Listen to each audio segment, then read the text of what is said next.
우리에게 주신 하나님의 말씀 이제 볼게요. 고린도전서 1장 18절에서 29절의 말씀이에요. 고린도전서 1장 18절에서 29절입니다. 자, 찾으셨어요? 고전 1장 18절 제가 읽습니다. 십자가의 도가 멸망하는 자들에게는 미련한 것이요 구원을 받는 우리에게는 하나님의 능력이라.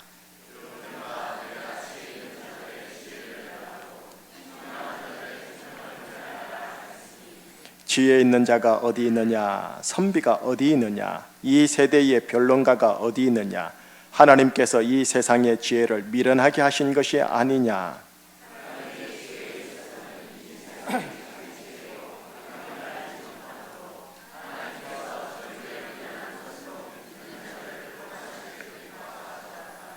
유대인은 표적을 구하고 헬라인은 지혜를 찾으나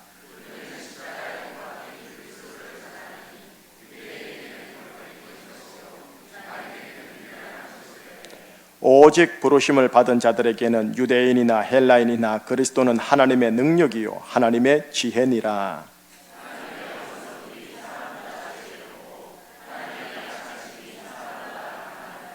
형제들아 너희를 부르심을 보라. 육체를 따라 지혜로운 자가 많지 아니하며 능한 자가 많지 아니하며 문벌 좋은 자가 많지 아니하도다.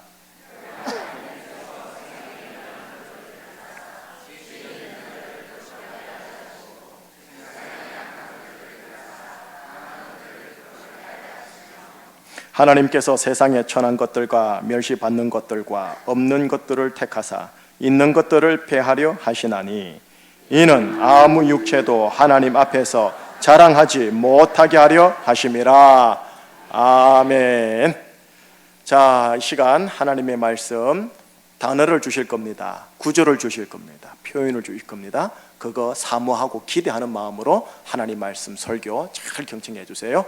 자, 마지막입니다. 우리 강원도 목사님 나오셔서 하나님, 목사님을 통해 나에게 주시고자 한 하나님의 음성 주시옵소서.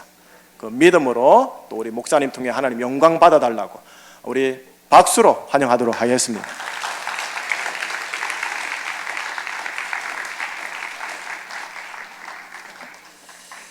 네, 제가 지난주에 제가 운동 중독이 좀 있걸랑요. 그래서 제가 하도 많이 걸어가지고 왼쪽 검지발가락이 인대가 늘어나가지고요. 너무 힘들었는데 계속 여기 와가지고 발이 너무 불편해가지고 그 와중에도 운동을 할까 말까 그러다가 이제 어제까지 좀 사실 좀 갈등이 됐었어요.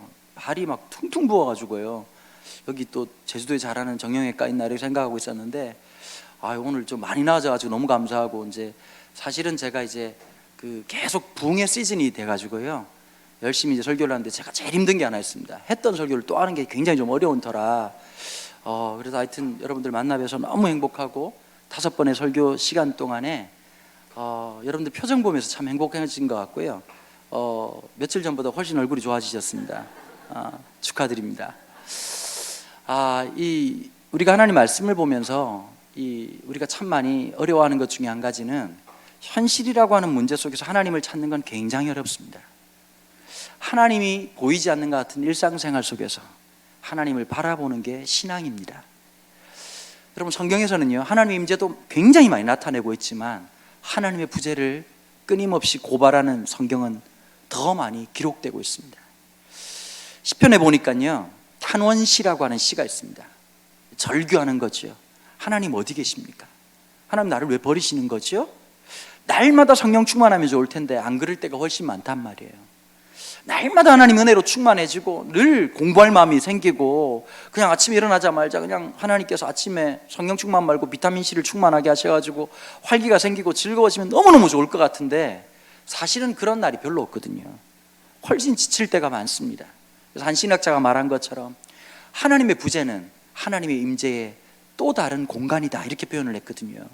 아마 여러분들 속에 오히려 배가 고프기 때문에 음식을 더 사모하는 것처럼 내 마음속에 하나님의 부재, 어쩌면 답답하고 컬컬했던 내 마음이 하나님의 은혜를 더 사모하게 하는 거예요. 우리가 늘 불렀던 찬양 속에 은혜를 받을 때도 있지만 그러지 못하고 공허했던 내 마음속에 또 한 번 내 영혼을 울려 퍼지게 만드는 하나님의 은혜가 있지 않습니까? 매 순간 하나님의 은혜를 사모하는 우리가 되길 바랍니다. 우리가 오늘 찬양했던 것처럼 또 주님의 그 임재 앞에서 그 하나님의 성을 향해서 나아가고 또 한 번 주님의 영광을 향해서 나아가는 그런 여러분들의 삶, 우리의 모든 일상이 되기를 간절히 소망하는 것이죠. 이 고린도 사회라고 하는 곳은, 조금 소리를 잡아야 될 것 같은데요.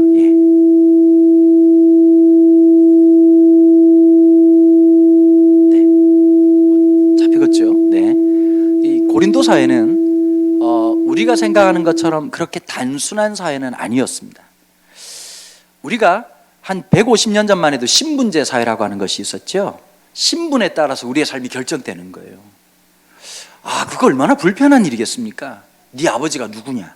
아버지 뭐 하시노? 그러면서 인생의 모든 걸 결정 지을 시대가 있었거든요. 그러면 우리가 작년에 봤던 드라마 중에서 미스터 선샤인이라는 드라마가 있었습니다. 제가 드라마를 잘 못 봅니다. 왜 그러냐면 갈등을 싫어하거든요. 그래서 저는 세상에 제일 싫어하는 게 갈등이에요. 그냥 제 수준에는 딱 맞는 게 보니까요, 이 뽀로로 정도가 딱 맞는 것 같아요. 갈등 없이 이렇게, 갈등도 그 정도는 제가 받아들일 수 있는데 그거 넘어서면 굉장히 힘들어요. 근데 제가 이 처음으로 완편으로 다 봤던 드라마가 미스터 선샤인입니다. 왜 그러냐 가만히 생각해 보니까 첫 번째, 이 드라마의 특징은 역사물이라고 하는 걸 담고 있습니다. 또 하나는 요즘 자녀들하고 보기가 참 거시기한 드라마가 너무 많습니다. 1회부터 시작해가지고 남자 여자가 막 인공호흡을 하고 막 그냥 뭐 너무 그러니까 애들하고 보기가 민망한 거죠. 제가 봤던 드라마 중에 한 20년 이 드라마 이 역사 속에서요, 스킨십이 극도로 제한된 드라마가 미스터 선샤인이었습니다. 유진 초이랑 애신아 씨랑 손 한 번 잡고 끝났습니다. 극도의 절제예요. 근데 보니까 참 놀라운 게 뭐냐, 스킨십을 많이 한다고 사랑이 아니라 더 애절하고 더 사랑의 묘사가 어쩌면 이 동양적인 아름다움이 있는 거예요. 여백의 미가 나타났던 참 멋짐이 있었죠. 근데 1편이 압권이었습니다. 그 시대 상황을 오롯이 담고 있는데 앞으로 등장하게 될 인물들의 과거의 모습을 보면서 우리가 어떤 사회를 살고 있었나라고 하는 걸 보여주는 장면이었죠. 고의 신이라고 하는 주인공은 아버지가 사대부 집안의 굉장한 집안의 아들이었습니다. 일본으로 유학을 갔다가 우리나라가 지금 어려운 형편에 있다는 것을 알고 그때부터 벌써부터 일본에 대해서 무장 봉기를 시작했던 겁니다. 그럼 사랑하는 한 여인을 만나게 되고 그 사이에서 태어난 아이가 고의 신이라고 하는 이 여자 주인공이었죠. 유진초의 부모님은 원래 노비였습니다. 노비의 자식은, 노비의 자녀는 무조건 노비인 거죠. 그러면서 그 모습 속에서 보니까 엄마 아버지가 앞으로 험한 일 당할 것 같으니까 도망을 가려고 하다가 그게 들통나게 되고 아버지는 매맞아 죽게 되죠. 그리고 어머니는 스스로 자결하게 됩니다. 그리고는 그 아들에게 도망가라고 얘기를 하죠. 그 다음에 이제 그 한 장군으로 나오는 인물이 있는데, 이 강화도에서 있었던 신미양요라는 사건을 통해 가지고 이 미국이 엄청난 공격을 하게 되지 않습니까? 그러면서 아버지가 죽는 모습들을 보게 되는 겁니다. 그 다음에 또 한 명이 구동매라고 하는 인물이 있는데, 구동매 부모님은 이 백정이었습니다. 그 백정이 얼마나 천대를 받았는지를 알 수 있는 장면이, 백정이 돈을 받으러 가죠. 구동매와 어머니가 함께 고깃값을 달라고 하는데 대감마님을 만나는 게 아닙니다. 그 집에 노비들을 만나는데 노비들 앞에서 바짝 엎드려가지고 돈을 달라고 얘기를 합니다. 근데 아침부터 재수 없이 백정들이 왔다고 구중물을 부어버리는 모습이 있습니다. 여러분, 2000년 전은 어땠을까요? 더한 시대였습니다. 여러분, 고대 사회의 이 신화를 보면요, 제가 말씀드린 것처럼 신들이 일하기 싫으니까 인간을 만들었다고 얘기를 했습니다. 모든 것을 운명론적으로 얘기를 한 거죠. 자, 박혁거세가 아래에서 태어났다는 신화가 있습니다. 이게 무슨 뜻일까요? 우리와는 다르다는 걸 얘기하는 거예요. 통일신라시대 때 골품제를 얘기합니다. 뼈가 다르다는 겁니다. 하늘은 재상을 내고 땅은 노비를 만드는 거죠. 그리고 운명론적으로 인생을 살아갔던 사람이었습니다. 그 상황 속에서 보면 인간의 인간관이라고 하는 게 건강할 턱이 없지요. 그냥 노비인 겁니다. 어떤 사람들은 태어나면서부터 주인으로 살아갔던 겁니다. 그런데 복음은 전해졌고 이 복음은 놀랍게도 모든 사람들에게 동일하게 전해지기 시작했습니다. 그런데 문제는 뭐냐? 일반 사회생활을 하면서 노비로 살아갔던 사람이 예배당 안으로 들어왔더니 하나님의 자녀가 되는 겁니다. 이게 냉탕몽탕이 너무 심한 거죠. 헷갈리기 시작하는 겁니다. 우리는 누구인가? 나는 누구인가? 그 다음에 이 당시에 고린도 사회에서는 아주 중요한 이 그레코 로만의 철학의 두 형태가 고스란히 나타났습니다. 물론 뭐 철학이란 얘기하면 별로 안 좋아하시겠지만 알아듣도록 얘기 한번 해보겠습니다. 스토아학파라고 하는 철학자들이 있었습니다. 이 스토아학파들은 어떤 사람들이냐? 금욕주의자들입니다. 한국교회 영성에는, 여러분, 영성 안에는 인스피레이션이라고 하는 것 안에는 금욕이라는 요소가 있습니다. 절제를 해야죠, 그죠? 우리가 보면 너무 많이 먹는 것도 문제가 되는 거고, 휴대폰 너무 많이 쳐다보는 것도, 우리 전 국민이 지금 다 지금 휴대폰 중독이 돼 있잖아요. 제가 깜짝 놀란 게요, 기차를 탔는데 80대 할아버지가 휴대폰을 보시더라고요. 뭐 하시느냐? 게임을 하시더라고요. 전 국민의 게이머야. 참 이게 심각한 상황입니다. 좀 절제가 필요하지 않습니까? 어쩌면 모든 것에 절제가 필요한데 금욕이라고 하는 요소가 있습니다. 근데 중요한 게 뭐냐? 금욕이 중심이 되면 굉장히 어렵습니다. 한국 사람들은 좀 익스트림한 데가 있죠. 극단주의적인 게 있어가지고요, 교회 문제가 생길 때 어떻게 하느냐, 목사님들이 한 40일 금식을 하시면 교인들이 거의 문제를 넘어가는 경향이 있습니다. 왜냐하면 목사님 막 해골 같은 모습을 보면서 저러다 죽을 수도 있겠다는 생각, 이 보통 굶어가지고 되는 3일 정도는 그냥 단식이고요, 적어도 한 열흘 정도 넘어줘야 밥 좀 쳐 굶었구나 이렇게 하면서 불쌍히 여겨주는 게 있는 거죠. 기도를 해도 우리가 좀 독특하게 기도를 합니다. 한국 사람들은 눈물 없으면 이렇게 기도가 잘 안 돼요. 왜 그러냐? 우리의 역사라고 하는 게 참 애통한 역사인 거예요. 여러분, 제주도라고 하는 곳이요, 이 해안가를 끼고 있기 때문에 복음이 전파되기가 더럽게 힘든 곳입니다. 그럼에도 불구하고 이 해안가에 복음이 전해졌던 것은 여러분들의 선조가 살아갔던 역사와 무관하지 않습니다. 제주도라고 하는 곳은 서러움의 역사입니다. 눈물의 역사였습니다. 국민인 듯 국민 아닌, 소외당하고 가장 억울한 일을 당하고 내 나라 군인들에게 무참히 짓밟히고 그것조차도 숨길 수밖에 없었던 그런 역사를 살아왔던 참 안타까운 곳이었습니다. 울고 싶지만 울지 못하는 곳이었고, 근데 여러분, 참 우리가 복음을 받아들이고 난 다음에 눈물이라고 하는 게 울 수 있는 곳이 예배당밖에 없었던 거예요. 한 사회학자가 그런 얘기를 하더라고요. 한국교회에서, 한국 사회에 두 가지가 순 역할을 했다. 우리가 굉장히 빨리빨리 뭐든지 진행됐잖아요. 1970년도에 경부고속도로가 만들어졌습니다. 총 연장 길이가 440km인데 얼마나 빨리 뚫었느냐? 와, 우리 민족 대단합니다. 24개월 만에 뚫었습니다. 우리는 대단한 사람들입니다. 하여튼 북한이랑 남한이랑 닮은 데가 있어요. 천삽 뜨고 한 번 혈입표기 운동이고, 우리는 그냥 뚫을 때까지. 얼마나 급하게 뚫어놨는지 보면 지금도 이해가 안 되는 구간이 하나 있습니다. 부산에서 올라가도 대구 올라가도 대구에서 충청도 올라가기 직전에 되면 김천이라는 데가 있습니다. 김천이라는 도시는 도로 계획 때문에 망쳐놓은 도시입니다. 김천의 역사가 유구한 역사인데요, 왜 그러냐면 도시가 있으면, 도시가 이렇게 동그랗게 생겼어요, 김천이. 그러면 도로를 내려고 하면 가쪽으로 도로를 내야 돼요. 너무 급해가지고 어떻게 했느냐, 김천을 케이크 자르듯이 반으로 잘라놨어요. 경부고속도로가 지나가요. 그 옆에 또 뭐가 있는지 아십니까? KTX가 달려요. 그러니까 구조적으로, 도시공학적으로 말하면 굉장히 말이 안 되는 짓을 했던 거예요.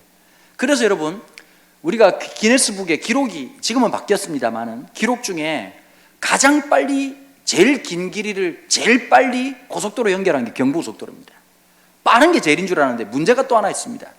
경부고속도로는 개통하는 날부터 시작해서 지금까지 계속 공사 중입니다. 너무 빨리 지어버린 거예요. 우리가 빠른 게 좋은 줄 알았는데 지금 보니까 빠른 것보다는 바른 게 더 중요하다는 걸 조금씩 깨닫잖아요.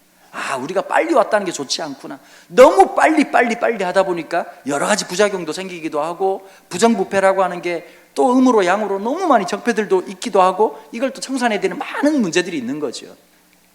자, 그러면서 우리 이제 조금씩 깨닫는 게 어떤 거냐, 보통 다른 나라 사회가요 300년에 할 걸 우리는 50년 만에 해냈습니다.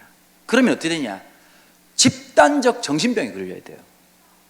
근데 우리가 그래도 우리가 멘탈이 좋은 건지 그래도 잘 견뎠던 이유 중에 두 가지가 있다고 얘기를 해요.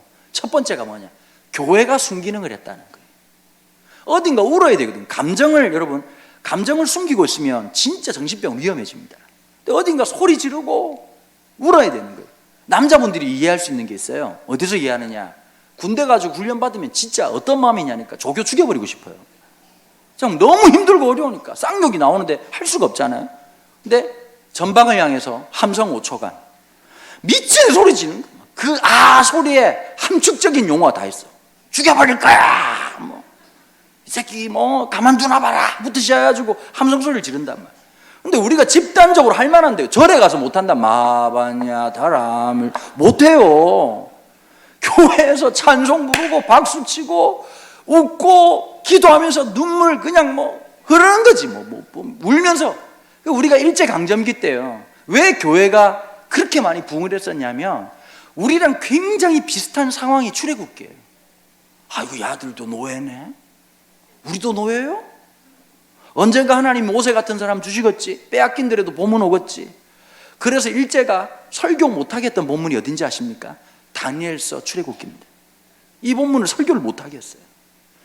그냥 토요일마다 교회마다 돌아다니는 주보를 다 검열을 해가지고요, 출애굽기 하거나 다니엘서 하면 설교를 못하도록 목사를 감옥에 집어넣었어요.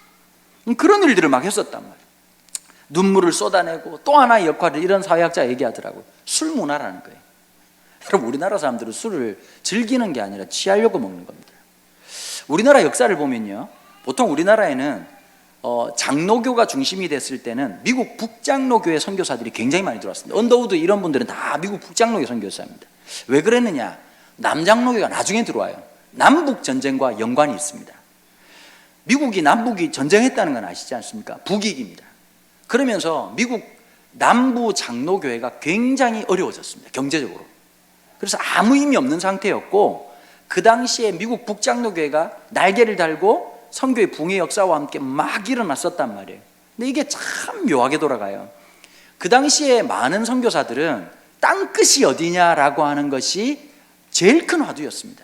얼마 전까지 백투 예루살렘 이런 운동을 했었는데 그게 그때부터 시작된 게 아니라 훨씬 지금부터 200년 전까지 주님이 너무 안 오시잖아요. 내가 곧 오마 그랬는데 주님이 2000년 동안 안 오시니까 이건 너무 아니다. 이게 오신님을 아리랑을 부를 수도 없는 노릇이고, 왜 안 오시느냐? 어떻게 생각했냐니까 땅끝까지 복음을 전했는데 땅끝까지 복음을 전하지 않았기 때문이다.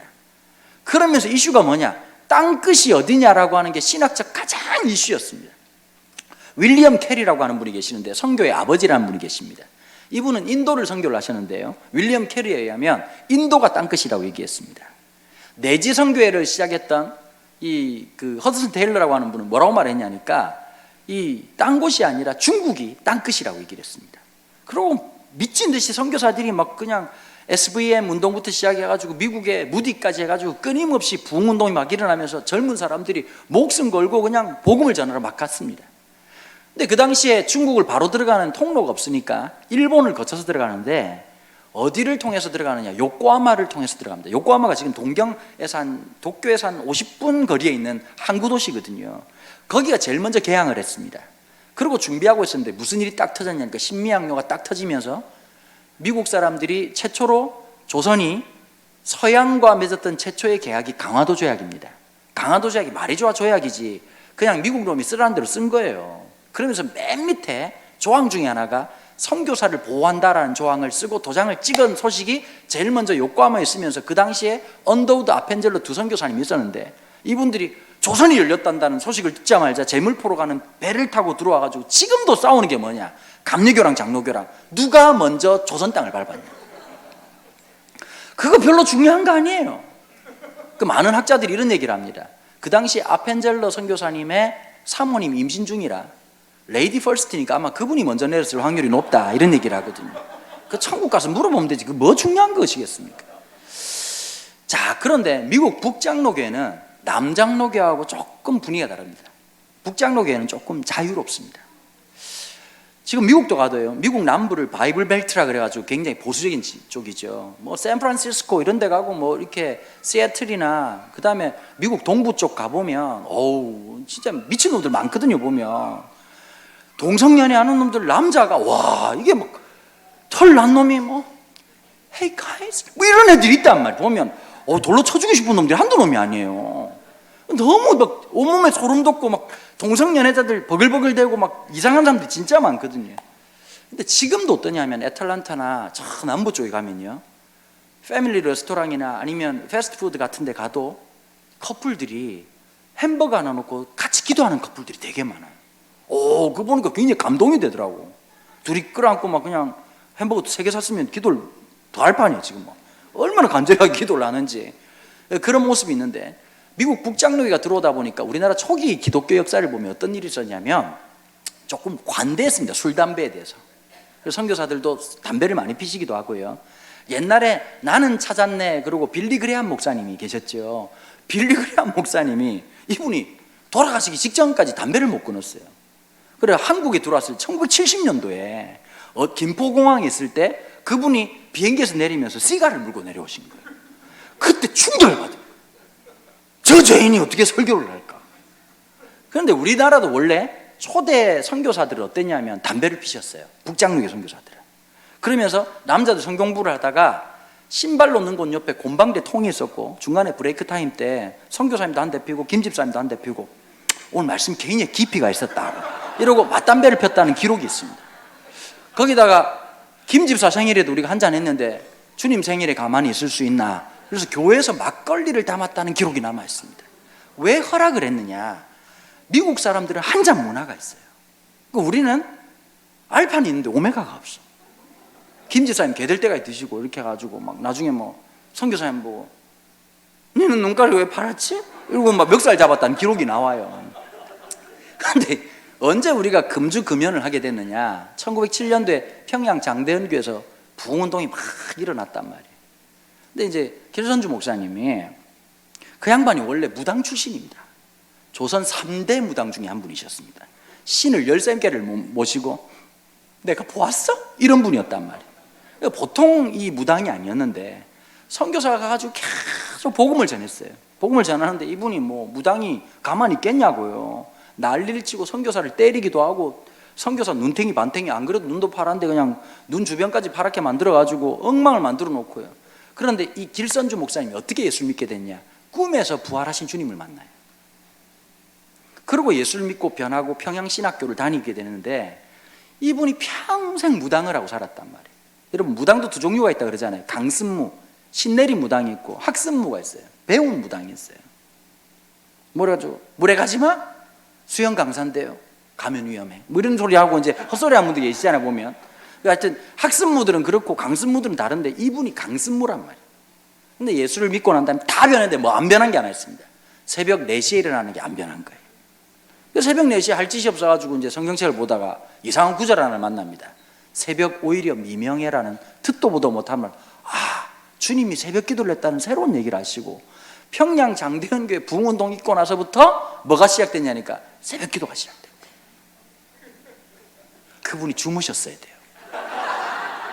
저처럼 올빼미 처지들은 새벽 기도할 때마다 놈이 만들었을까 새벽 기도를. 전 세계에 없는 새벽 기도, 한국 사람만 하는 새벽 기도. 새벽 오히려 미명해. 주님도 자주 주무셨을 텐데 한번 불면증 그날을 성경에 기록했더니 이렇게 남게 됐다는 거예요. 자, 그런데 1907년도에 부흥운동이 일어나고 난 다음에 점점 복음운동이 천천히 지금처럼 교통이 발달이 안 됐으니까 대구까지 내려오는데 3년이 걸립니다. 1910년 7월 29일이 경술국치 나라를 일본에게 빼앗긴 가장 비참한 때였죠. 그 당시에 대구에 복음운동이 막 일어납니다. 청소년들이 복음 앞에 뒤집어지는 역사가 있었습니다. 근데 나라가 빼앗긴 거예요. 그 청년들이 이 앞뒤를 모르고 순수하고 깨끗했던 청소년들이 우리가 일본한테 진 빚을 갚자. 왜 우리가 일본한테 나라를 빼앗겼냐면 일본에게 진 빚을 갚지 못하는 모라토리움, 국가 부도 위기에 있으니까 일본식으로 말하면 일본 사람들 입장에서는 우리가 퉁쳐줄게, 그게 한일합방이라는 개념이고 우리는 경술국지 나라를 강제로 빼앗겼던 거죠. 그래서 수탈하는 목적으로 다 가져갔는데 지금도 보면 조금 이상한 이 식민사관 갖고 있는 역사학자들이 말하기를 뭐라고 말하냐니까 일본한테 빚을 졌으니까 그걸 갚으려고 수탈을 한 거기 때문에 값을 준 거다, 이런 헛소리를 하는데, 그런 사람들은 입을 찢어야 됩니다. 목사 너무 험한 말을 했죠, 그죠? 그러니까 뭐 용서하고 들으십시오. 이런 목사도 한두 명 필요하지 않겠습니까? 자, 그런데 이 청년들이 우리가 일본에게 진 빚을 갚자 실천사항으로 한 게 우리부터 술을 끊고 담배를 끊자, 그러면서 1910년부터 예수쟁이들은 술 안 먹고 담배 안 핀다라고 하는 불문율이 모든 한국 사람들 속에 있었던 거예요. 그 예수 안 믿는 아주머니들도 내 딸은 예수 믿는 청년 만났으면 좋겠다. 왜 그러냐면 술 먹고 지랄 부리는, 이렇게 하는 남편을 너무 많이 보고 맨날 다른 언니들하고 놀고 이렇게 해가지고 막 또 새로운 자매들 만나고 이렇게 하는 남편들 보다가, 늘 노름하고 이런 사람들 보다가 술 안 먹고 담배 안 핀다 그러니까 신뢰를 얻었고 신망을 얻었던 거죠. 자, 우리가 이런 사회 속에서 쭉 자라면서 겪어내야 될 게 진짜 많았습니다. 우리가 신분제 사회였거든요. 경상남도 진주에 가면 진주교회라고 하는 교회가 있습니다. 역사가 참 오래된, 경남에서 오래된 역사를 갖고 있습니다. 우리나라가 신분제 타파가 일어났다는 게 교회 공동체였습니다. 복음을 전했는데요, 복음을 전했는데 진주라고 하는 것이 유래가 깊습니다. 그 당시 옛날 조선시대 때 핫플레이스 그러면 평양, 그 다음에 이 서울이죠. 그런데 문제가 뭐냐면 서울에서는 이 왕들의 권한이 강할 때마다 사대부들이 놀 수 있는 문화를 조절을 굉장히 많이 했어요. 왕의 음식을 같이 못 올리게 했어요. 그러니까 왕하고 있을 때는 그 음식을 먹을 수 있는데 사대부끼리 돈이 있으니까 자기네들끼리 좋은 먹거리를 가지고 좋게 놀라고 해도 못 놀도록 철저하게 규제를 했던 거예요. 그랬는데 낙향을 해가지고 그 당시에 최고의 핫플레이스, 왕과 거리가 멀면서 제일 행복하게 지낼 수 있는 곳이 진주라고 하는 지방이었습니다. 진주가 뭐가 발달했느냐, 이게 이제 이 농계처럼 우리가 알고 있는 것처럼 있는데요, 이 화류계가 발전했는데 그 당시에 우리나라하고 일본하고 차이가 하나 있습니다. 기생이라고 할 때 일본은 거의 대부분 다가 이제 몸을 파는 쪽이었다면 우리나라 기생들은 기본적으로 인문학적 이해가 충만한 사람들이었어요. 시조를 그냥 술을 먹는 게 아니잖아요. 그 양반들 술 먹으면서 시가 나와. 태산이 높다 대 이러면 어르신 저도 한 수 읊어볼까요? 이러고 나오는 거예요. 그리고 같이 이제 힙합 배틀 드는 거죠. 시조를 하는데 가야금, 그러면서 이제 힙합 하면서 이제 가야금 타고 이렇게 하면서 이제 한 수 하면서 오 학문이 깊도다 이렇게 되는 거죠. 그래서 그 당시에 이화여고 1기생부터 5기생 중에서 제일 퍼센테이지가 높았던 게 누구냐? 기생들이었습니다. 왜냐하면 학문에 대한 이해가 있었기 때문이에요. 그러니까 우리나라 기생하고 일본 기생 문화는 굉장히 다른데, 그래서 여러분 전주보다 훨씬 더 빠른 역사로 비빔밥 문화가 어떤 게 있었냐면 진주 비빔밥이 있습니다. 진주 비빔밥의 특징이 뭐냐? 육회가 올라가요. 미국 사람들이 잘 몰라가지고 우리 보고 한국 사람들 그럼 개고기 먹는다고 막 그러잖아요. 제가 97년도에 미국 갔을 때 수업 시간에 한 미친놈이 나보고 코리안들 개를 먹는다는 거예요. 이게 이제 아규먼트, 이제 이 논쟁이 벌어지는 거예요. 논쟁이 벌어지는데 나는 개고기를 안 먹는데 개고기 먹지 않냐? 근데 순간 나보고 이제 디펜스를 해야 되는 거예요. 한 명이 지적을 하면 디펜스를 해야 되는데 영어도 짧은 데다가 디펜스를 하기가 쉽지 않잖아요. 난 안 먹는다 이럴 수도 없는 거고 저는 개를 안 먹는다. 이제 그런 식으로 이제 첫 번째 뭘 얘기했냐면 이런 얘기를 했어요. 인간에게 3대 필수 요소가 있다. 탄수화물, 지방, 단백질이다. 근데 우리 선조들은 진짜 안타깝게도 너네들이 많이 먹는 피그나 그 다음에 이렇게 소나 이런 걸 먹을 수 있는 게 굉장히 제한적이었다. 그건 왕이나 먹는 거고 로얄 레벨들이나 먹는 거지 일반 대중들이나 일반 평민들은 언감생식 먹을 수가 없는 음식이었다. 그러면 안 먹고 죽을 수가 없지 않냐? 너무 하나님께서 너무 감사하게도 길을 헤매고 있는 개들이 있었다. 너네들이 이해해야 될 게 하나 있다. 펫이 아니다. 얘들은 dog이다. 특징이 뭐냐면 옐로우 컬러가 아주 애매하게 빛나고 있으면서 동공이 맞지 않는 아이들인데, 이 아이들은 주인을 보고도 짖고 지나가도 짖고 낮에도 짖고 밤에도 짖다가 여름날이 되면 된장과 함께 사라지는 아이들이 있었다. 이 설명한 적이 있었습니다. 자, 그랬으니 여러분 생각해 보십시오. 지방에 밥에 육회가 올라갔다는 건 왕의 음식을 먹었다는 뜻입니다. 냉면 중에도 진주냉면은 뭐가 올라가냐면 육전이라는 게 올라갑니다. 우리가 지금이야 그건 흔한 거지만 이게 조선시대부터 있었다는 것은 굉장한 문화가 있었다는 거죠. 유교 문화가 철두철미한 곳인데 복음을 전했더니 사대부도 예수를 믿게 되고요, 그 다음에 백정들도 예수를 믿게 됩니다. 예배당 안에 들어왔는데 기가 막힌 장면이 펼쳐진 거죠. 사대부가 있고 백정들이 앉아가지고 있으니까 최초로 선교사들 앞에서 데모를 합니다. 누가 하느냐? 사대부들이 하는. 어흠! 저런 싼 것들이 함께 한다니, 어흠! 이러고 대고 얘기를 하는 거예요. 근데 선교사들이 엄청난 급진적인 결론을 내립니다. 예배당을 폐쇄해버렸어요. 그리고 어디로 갔냐? 백정 동네에 교회를 개척한 거예요. 복음이 들어왔으니까 불편해도 안 갈 수가 없잖아요. 그러니까 백정 동네 와가지고 양반들이 앉아서 예배를 드린 곳이 진주교회입니다. 그러면서 뭐가 시작되느냐? 계급의 타파가 시작됐던 거예요. 복음의 능력이란 참 신기하죠. 남자나 여자나 자유인이나 노예나 누구에게든지 그 벽을 넘어서기 시작합니다. 근데 참 신기해요. 체게바라처럼 혁명을 일으켜서 되는 게 아니에요. 복음의 능력이라고 하는 건 나에게 온 그 복음이 흘러 지나가게 될 때 시대가 감당하지 못했던 이데올로기와 사상과 프레임과 각자가 갖고 있던 모든 장벽들을 무너뜨리는 하나님의 능력이 되는 거예요. 그게 한국교회가 담아온 거예요. 우리 묻지 않아요. 우리 지금 와가지고 너네 집안은 어떤 집안이냐? 옛날에 노비냐? 묻지 않습니다.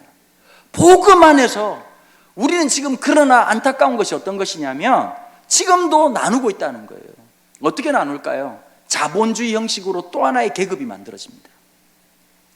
여러분 강남에 가면 강남에 살다 오신 분도 계시겠지만 강남에 좋은 아파트들도 있겠지만 대부분 다 보면 강남의 집들이 오래됐어요. 빌라 40년 돼가지고 썩어 나자빠지게 됐는데 한 20억씩 합니다. 놀라지 않지 않습니까? 다 그 정도 돈 있으니까 우리가 왜 놀라겠습니까? 20억이야 100억 줄게 80억 나눠줄래? 이러고 이제 잔돈 줘 이렇게 얘기할 수 있잖아요. 근데 진짜 보면 어떤 게 있느냐, 다 알아요. 전 국민이 강남은 집을 살면 강남 불패예요. 무조건 1년에 1억씩 2억씩 올라요. 강남 자이 아파트 42평짜리 싸더라고 62억. 다 100억 안짝으로 살 수 있는 거 아니겠습니까? 올라요. 그러면 일반 서민들이 올라갈 수 있을까요? 못 들어갈까요? 못 들어갑니다. 이제는 이렇게 되는 거예요. 부모가 뭘 남기냐에 따라서 그 자식들이 스타트가 달라지는 거예요. 한 분이 나한테 이런 질문을 하던데요. 우리 교회 청년 중에 한 명이, 똑똑한 청년이야. 목사님, 부모가 강남에 아니면 서울에 집을 주고 시작하고 전셋집으로 시작한 사람하고 부모님이 아무것도 없어가지고 둘이 사랑 하나만 붙잡고 결혼해가지고 시작할 때부터 대출로 시작한 사람들하고 똑같이 월급을 받는다고 똑같이 11조를 낸다면 이거 문제 있는 거 아닙니까? 한 번도 그런 의식을 못 갖잖아요. 한 사람은 부모한테 돈 받아가지고 월급이 600만 원이다 그러면 60만 원 헌금하면 되지만 600만 원 받아가지고 들어가는 돈이 대출금 갚고 그 다음에 이자 갚고 하면서 100만 원, 200만 원씩 내는데 똑같이 60만 원 낸다 그러면 또 하나의 계급이 되는 거예요. 못 들어가요 그 안에. 외모도 계급이 되는 세상. 점점 다 바뀌잖아요. 강남에 하나님들이 많거든요. 보면 3천만 원만 가져와봐. 너의 하나님은 실수했지만 난 새롭게 도와주마. 눈을 띄워줄까? 코를 세워줄까? 많단 말이에요. 수많은 사람들이 그렇게 살아가요. 여러분 우리 사회 속에서도 보면 돈의 파워에 대해서 부정하는 사람 아무도 없어요. 근데 가끔씩 목사님들 그런 거 하잖아요. 이런 얘기 하잖아요. 여러분 돈 다 필요 없습니다. 오직 믿음으로. 그럼 교인들 표정이 어떠냐면 헛소리 하지 말고 일단 줘봐봐. 내 알을 살 테니까 하나님 난 할 수 있어? 한번 줘봐봐. 저도 솔직히 여러분 돈이라는 게 진짜 안타까운 게 물건 하나 사고 싶을 때가 있잖아요. 백 하나 들었다 놨다. 근데 안타까운 게 뭐냐면 내가 갖고 있는 돈이랑 걔랑 가격표랑 안 맞아요 늘. 그렇지 않습니까? 보면 진짜 소원이 어떤 걸까요? 여기서부터 여기까지 다 사고 싶단 말이에요. 빨주노초 파남보 깔별로 요일에 따라서 온도에 따라서 기분에 따라서. 말을 못 알아들으시네요. 그런 마음이 누구나 있죠. 그런데 자본이라고 하는 돈이라고 하는 게 늘 한정적으로 있는 거예요. 헷갈려요. 공부를 잘한다. 늘 헷갈려요. 어떻게 보면 자녀들도 마찬가지예요. 제가 말씀드렸잖아요. 타고나야 된다니까요. 요리를 해도 요리를 열심히 배운다고 좋은 학교 다닌다고 요리를 잘하는 게 아니에요. 그런 분들 있잖아요. 보면 막 TV 보면서 막 레시피 쓰는 사람들 치고 잘하는 사람 아무도 없어. 아까 뭐라 그랬지? 고춧가루가 어떻게 된다고? 그러면 꼭 하면 그 맛이 안 나요. 왠지 아세요? 네가 해서 그래요. 손맛이라는 게, 원래 음식 잘하는 분들은 레시피가 없어요. 할머니 그거 어떻게 해요? 물 넣고 소금 넣고 이렇게 뭐 싱거우면 소금 넣고, 짜면요 물 넣고. 레시피가 없어요. 보면 맛있는 사람은 뭘 해도 맛있어요. 맞아요 안 맞아요? 여러분, 안타까운 분은 화장을 시작은 하지만 어디서 끝을 내야 될지 알 수가 없거든요. 어디서 멈춰야 될지. 죄송합니다, 이렇게 얘기하면 큰일 나면 잡혀가는데, 남자들도 마찬가지고요. 보면 살아가면서 각자가 있다면, 공부도 마찬가지. 애들이 수학학원 다닌다는 말은 무슨 말이냐면 수학이 안 맞다는 뜻입니다. 말을 못 알아듣네. 파스칼이 수학학원 다닌 적이 없거든요. 예? 수학 잘하는 애들은 그냥 수학을 안 되는 애들이 있어요. 보면 치아 짠다고 되는 게 아니라고. 엄마들 잔소리 한다고 변하던가요? 우리 아내 지금 18년째 똑같은 얘기. 엄마가 빨래통에 넣으라 그랬냐 안 넣으라 그랬냐? 엄마 빨래하라 그랬나? 이놈 시켜라. 그냥 빨래통에만 넣으라고. 손가락을 부사불래 이놈 시켜라. 그런 거 한단 말이에요. 그 내가 늘 해줄 말 아내한테. 잔소리로 변할 것 같으면 주님이 십자가 왜 죽냐? 잔소리 하시지. 기도해라. 말씀으로, 순종으로 이렇게 하시. 주님 십자가 왜 죽으시겠냐고. 쉬운 일이 아니거든요. 우리가 늘 보면서 이 세상 속에서 절망할 때가 있어요. 나는 왜 이럴까? 아니, 다 하나님 앞에 귀하게 쓰임받고 싶지요. 그런데 안 그런 내 모습을 보고 일상생활 속에서 보면 나는 뭘 잘못한 걸까? 난 뭐가 안 되는 것일까? 고린도 사회에서 신분제도 골치 아파 죽겠는데, 또 하나가 아까 말한 것처럼 스토아파가 얘기하는 거예요. 금욕주의를 얘기하는 거예요. 그러니까 이 사람들은 밥을 계속 안 먹어. 머리도 안 잘라. 나중에는 여러분, 스토아파 영향을 받은 교부 시대에 보면 교부들이 무슨 짓을 하냐니까 성기를 잘라버린 거예요. 성욕 자체를 제약시 여긴 거예요. 그 다음에 여러분, 항상 극단이 있기 마련이지. 극좌가 있으면 극우가 있잖아요. 보면 이 스토아파가 있으면 또 에피쿠로스 학파라는 사람들이 있어요. 얘네들은 어떤 분이랄까, 우리 담배를 없앱시다. 다 펴서. 여러분, 술을 없앱시다. 다 처먹을까요 여러분? 오빠 달려. 이게 에피쿠로스예요. 그러니까 이런 거예요. 인생 뭐 있나? 즐기다 가자. 양극단이 있었던 거예요. 신분제라고 하는 극단적 사고방식에다가 철학적 사고방식이 스토아에서 에피쿠로스까지 완전히 극단적 사고방식에 있으면서 교인들은 뭐가 있냐? 복음이 복음대로 안 들리는 거예요. 하나님의 자녀란 말이 들리겠냐고요. 보면 내가 지금 노예로 태어났는데 하나님의 자녀란 말을 받아들여야 되고, 참 쉽지 않은 거예요. 어디 나와가지고 인간은 계급사회를 만들어요. 여러분, 원래 무술에는 1단, 2단이 없습니다. 예전에도 태권도 보면 뭐 이런 거 있잖아요. 처음 시작할 때 흰 띠, 노란 띠, 파란 띠, 빨간 띠, 까만 띠였어요. 요즘은 띠가 한 20개 됩니다. 보면 초록색도 있고 청록색도 있고 두 줄 띠가 묘하게 있어요. 왜 그러냐? 장사해 먹기가 딱 좋거든요. 자, 옛날에는 원래 무림고수라 그래가지고 1단, 2단이 없어요. 단이 없으면 어떻게 되냐? 계급을 정해야 되거든요. 그러니까 옛날에 뭐가 있어서 도장 깨기가 있었던 거예요. 듣자하니 주먹질 좀 한다고 들었습니다. 한번 붙어보시지요. 이러고 막 붙는 거예요. 그러니까 이게 골치 아파지는 거예요. 날마다 전쟁이에요. 그러니까 이걸 체계화 만들고 안정적으로 만들려고 하면 어떻게 만드느냐? 1단, 2단, 3단, 4단을 만드는 거예요. 그럼 3단이 5단하고 안 붙는단 말이에요. 그러니까 항상 사람이라고 하는 건 모든 것이 보이는 계급화를 시켜야 안정적으로 되는 거예요. 그 사회 속에 살아가면서 모든 것을 계급화시켜버리고 1등, 2등, 3등, 4등을 만들어버린단 말이에요. 그렇게 만들어놨는데 넌 하나님의 자녀다라고 하는 말이 그대로 올곧이 들리겠냐고. 교회 안에 들어와도 등수를 낳는 거예요. 여러분, 기도를 하는 분들이 기도가 굉장히 중요해요. 근데 위험한 게 뭔지 아세요? 기도가 계급이 되면 위험해지는 거예요. 꼭 그런 분들이 있어요. 새벽 기도 저는 맨 끝에 나갑니다. 빨리 나가세요. 옛날에 박영선 목사님이라고 남포교에 계신 분이 있는데 독설의 끝판왕이었어요. 제가 신대원 다닐 때 박영선 목사님을 설교를 좋아해가지고요, 대학교 1학년 때 로마서 강해 엄청 들었었거든요. 이분이 시니컬의 끝판왕. 그 하여튼 설교하다가 뭐 이런 식으로 절대 하면 안 되는 말, 그분 따라하다가 잘린 목사가 한두 명이 아닙니다. 이분만 되는 거 알아들어요? 못 알아들으시죠? 다음 주까지 또 한 번 들어봐요? 기도하겠습니다 이러고 끝나시는 분이 이렇게 따라하던 변사처로 발견돼요, 그분만. 근데 제가 신대원 때 수요 예배에 참석을 했는데 이 교회 진짜 독특합니다. 8시 예배인데요, 8시 1분 전까지 교육자가 아무도 안 나타나. 불이 껌껌해. 불이 이 예배 드리나 안 드리나. 언제 나타나냐? 15초 전에 나타나. 15초 전에 나타나가지고 이제 예배를 드리는데, 그 수요 예배 때 남성 성가대가 앉습니다. 한 60명 정도 이제 남자분들이 하는데, 야, 보통 그럼 잘할 것 같지 않습니까? 불협화음의 끝판왕. 그래도 목사님들이 보통 어떻게 기도합니까? 하나님, 오늘 우리 남성 창화대 찬양을 들으신 하나님 영광을 받아주시고 헌신하는 그 손길 위에 하나님 붙잡아 주옵소서, 이렇게 하잖아요.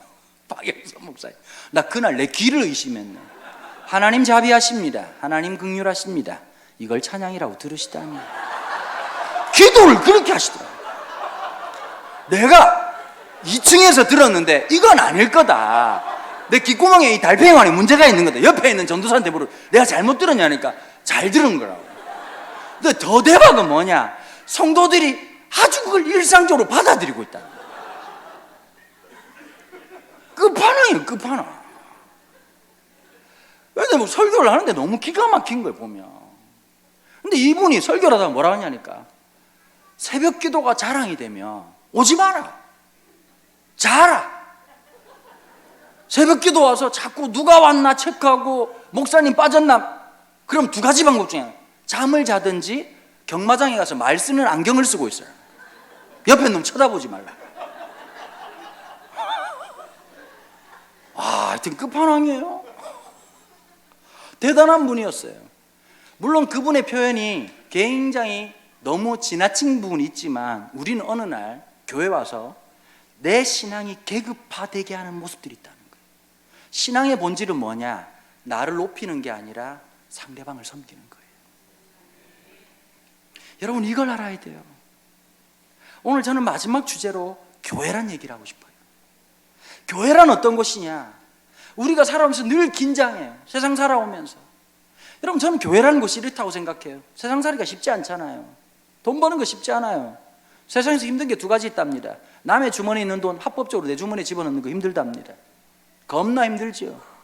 더럽게 힘들죠. 두 번째, 내 머리에 있는 거 상대방 머리에 집어넣는 거, 그거 힘듭니다. 선생하기 참 힘듭니다. 쉽지 않아요. 하나 쉬운 게 없어요. 저도 어릴 때 제일 싫었던 말이 뭐냐니까, 부모님들이 학교 다닐 때가 제일 좋은 줄 알아. 해주는 밥 처먹고 엄마가 주는 돈, 그때 그거 싫었거든요. 살아보니 그 말은 진리였습니다. 우리 아들이 한번 그러더라고요. 아내가 이제 아들 녀석이 용돈을 받잖아요. 목사 아들이라고 딴 데 가서 용돈 받기도 하고, 용돈을 좀 크게 받으면 아내가 좀 문제가 있어. 좀 경제관이 잘못됐어. 애들 돈을 갖다가 다 맡아주겠다. 내가 보니까 최고의 부실금융이 엄마금융입니다. 들어간 건 있는데 나오질 않아. 있어! 어디냐? 있어! 나도 어디냐? 그러니까 네 처먹는 거 다 처먹을 때 썼다 이러고, 이제 부실금융이 그런 금융이 없더라고.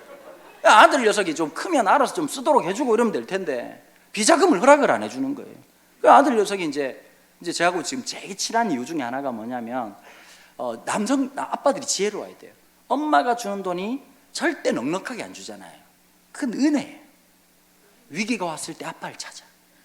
아빠, 그럼 그때 한마디 하는, 얼마면 되겠네. 그 아빠를 부를 때 그 하나님의 사랑을 경험하는, 쓰러질까 탕자 같은 인생을 끌어안아 주신 아버지의 은혜. 그리고 한마디 더 하는 거예요. 부족할 때 아빠를 찾아라. 아내가 이러는 거예요. 보통 엄마를 찾잖아요. 우리 집은 아빠를 찾습니다. 자본주의의 승리입니다. 근데 아들 녀석이 나보고 하는 말이 뭐냐니까, 왜 내 돈을 내 마음대로 못 쓰냐는 거예요. 짜증을 내서 내가 아들을 두둑거리면서 그렇게 얘기했어요. 그걸로 따지면 내가 제일 억울하다. 다 내 돈이다.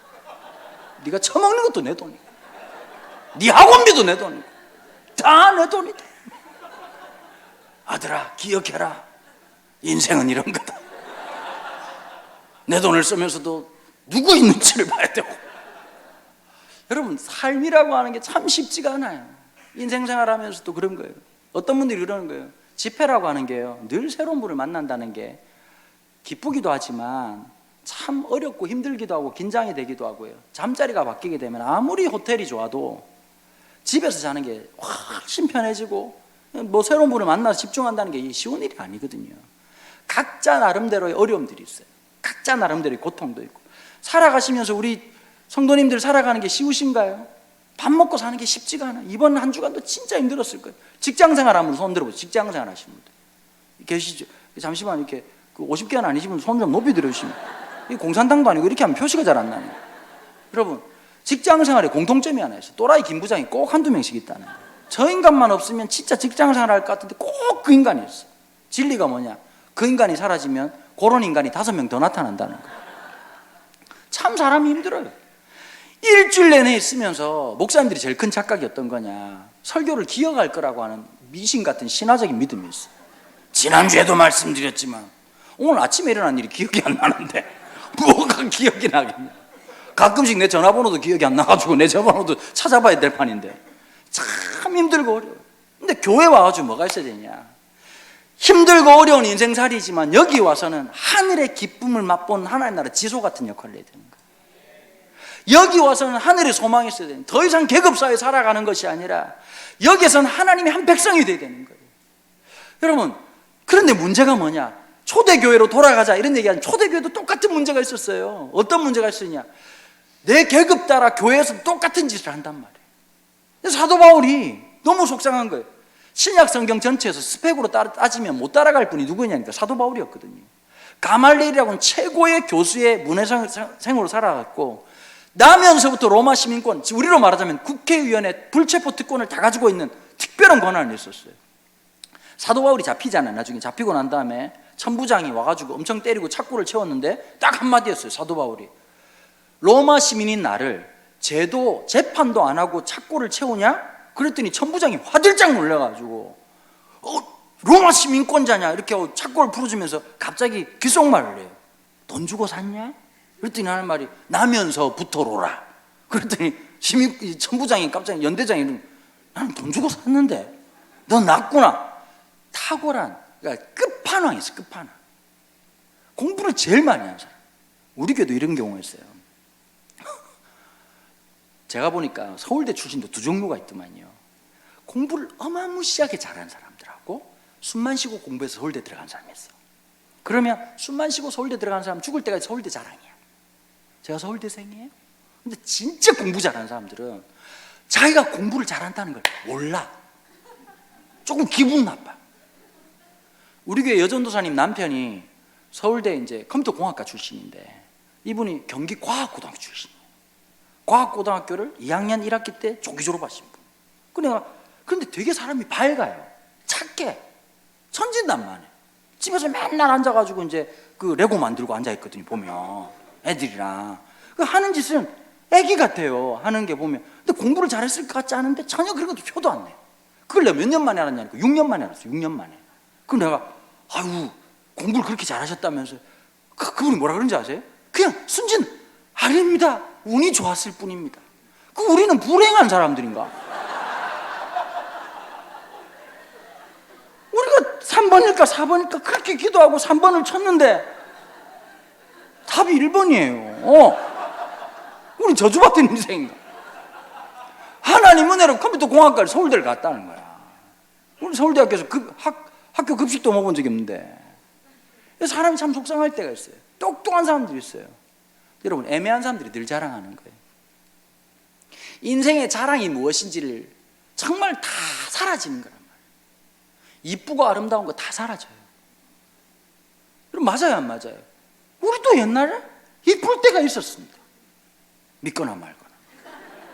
우리도 날씬할 때가 있었어요. 집집마다 그런 경우 있잖아요. 여자 집사님들 보면 옷을 안 버려. 다리통이 안 들어가는 옷인데 안 버려. 왜 안 버릴까? 신화적인 믿음이 있거든요. 살 뺄 거야. 그 전에 주님이 오십니다. 여러분, 빨리 버리세요. 그 전에 주님 오십니다. 급하게 오십니다. 늘 이런 거예요. 나 뭐 할 거야 라고 얘기를 하잖아요. 다 지나가는 거예요. 지나가는 거예요. 영원한 게 아무것도 없어요. 우리한테 하나님께서 잠시 맡겨놓은 것뿐이에요. 그게 청지기 정신이거든요. 우리한테 맡겨놓으신 것을 가지고서 우린 자랑한단 말이에요. 중요한 게 하나 있어요. 나 공부 잘해, 어느 학교, 그걸 통해서 뭘 하냐는 거예요. 그게 훨씬 더 중요한 거예요. 하나님 나한테 1달란트 줬는데 나 1달란트 줬다? 난 5달란트, 너 몇 달란트니? 2달란트밖에 이렇게 하라고 주신 게 아니란 말이에요. 주신 목적이 있어요. 이게 뭐냐? 서초동에 있는 한 이상한 목사가 뭐 공공재라는 이상한 말인데, 그게 하나님 나라의 공공재라고 하는 게 이런 거예요. 나에게 주신 은사는 나를 위해가 아니라 for us, 우리를 위해 주신 거예요. 그걸 잘 써야 되는 거예요. 영적으로 갑질하도록 부르신 게 아니라 섬김의 도구로.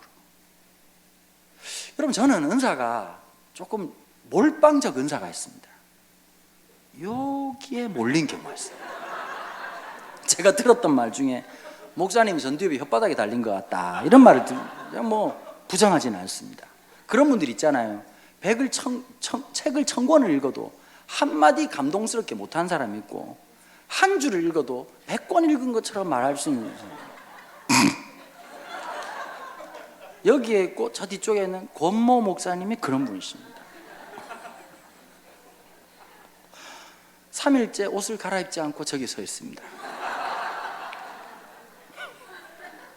저게 보통 청소년 때 끝나야 되는데 40을 앞두고도 변하지 않는 모습을 보면서 놀라운 주의 은혜지요. 사람마다 다 은사가 있어요. 그게 내 게 아니에요. 하나님의 거예요. 사도 바울이 줄 세우기 안 했어요. 나 어느 학교 나온 줄 아니? 신비한 경험을 해요, 사도 바울이. 그런데 그걸 3인칭 관찰자 시점으로 얘기한다. 야, 사람들이 은사가 뭐 방언하고 뭐 자빠지고 수많은 일들이 있었단 말이야. 야, 나도 천국 갔다 왔어. 너만 갔다 왔니? 나 삼청전에 갔다 왔어. 이러고 얘기할 수 있어요. 그런데 그렇게 얘기 안 해요. 내가 아는 사람이 한 명 있는데 그도 삼청전에 갔다. 그럼 그게 뭐가 중요하겠냐? 은사가 많다. 은사는 나를 위해서 있는 것이 아니라 공동체를 위한 것이다. 은사를 수많이 얘기하고 난 다음에 내가 진짜 끝내주는 끝판왕 은사를 얘기할까? 그러면서 고린도전서 13장이 시작되는 거예요. 사랑을 얘기하는 거예요. 여러분, 이게 있어야 돼요. 우리 마음속에 주님의 사랑이 없으면 다 쓰레기예요. 주님의 긍휼이 없으면, 복음을 알고 있지만 복음의 가슴이 없으면 아무 의미가 없는 거예요. 여러분, 만약에 신학이라고 하는 게 제일 중요하다면 조직신학자들이 설교를 제일 잘해야 됩니다. 조직신학자들에 의한 구속사를 얘기할 때 가장 은혜를 받아야 됩니다. 조직신학 교수님 오셔가지고 설교를 한번 들어보시면 어떤 게 있느냐? 못 알아듣습니다. 일단 은혜가 아니라 잠이 먼저 옵니다. 뒤에 있는 주님이 뭐라고 하냐니까, 쟤 지금 뭐라 그러네? 못 알아들어요, 주님도. 근데 중요한 게 하나 있어요. 복음의 가슴이라는 게 진짜 놀라운 거거든요. 우리의 삶 속에 언어로 다 표현되지 못하는 그 하나님의 놀라운 사랑, 놀라운 은혜, 놀라운 긍휼. 그러면서 사도 바울이 무슨 얘기하느냐? 결론적인 얘기를 먼저 1장에서 얘기하는 거예요. 우리 중에 문벌 좋은 자가 아무도 없다. 우리 중에 지혜로운 자가 없다. 여러분, 성경을 보십시오. 여러분들이 자영업자라면 75세 할아버지 아브라함을 부르시겠냐고요? 80 먹은 할아버지를 부르시겠냐고요? 여러분, 우리가 자영업 할 것 같으면 어떤 사람 부를까요? 빠릿빠릿하고 열정 있고 뭔가 하겠다고 얘기하는데 그런 사람 부르지요.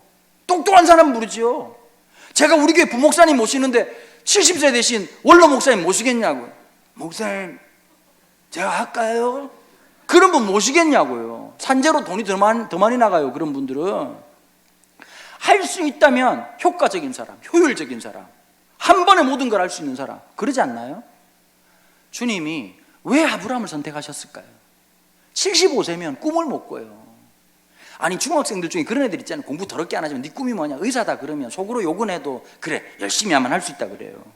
그런데 한 30살 돼가 저 의사 되고 싶어요. 그러면 병원에 가야 돼요. 걔는 75세에 난 꿈이 있어요. 의사가 될 거예요.